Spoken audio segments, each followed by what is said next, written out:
Star India one मध्ये आपलं स्वागत आहे। पाहूया आजची प्रमुख माहिती। हद्दपार आरोपी राहुरीत सापडला, एलसीबीची धडक कारवाई। जिल्ह्यातून हद्दपार, तरीही गावात वावर, आरोपी पोलिसांच्या ताब्यात। अहिल्यानगर जिल्ह्यातून हद्दपार करण्यात आलेला एक आरोपी स्थानिक गुन्हे शाखेच्या कारवाईत राहुरी तालुक्यातील मांजरी इथून ताब्यात घेण्यात आला आहे।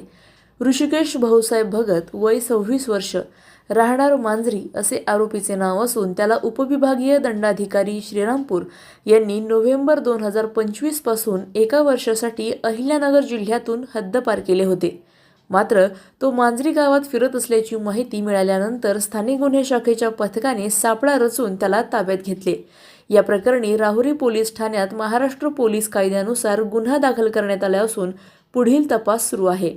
सदरची कारवाई पोलीस अधीक्षक मुमक्का सुदर्शन यांच्या मार्गदर्शनाखाली स्थानिक गुन्हे शाखेने केली। प्रतिनिधी जाकीर शेख, अहिल्यानगर। आमच्या YouTube चॅनलला नक्की सबस्क्राइब करा। पाहत रहा स्टार इंडिया। फेसबुक आणि इंस्टाग्राम स्टार इंडिया वन ला फॉलो करा। पाहिल्याबद्दल धन्यवाद।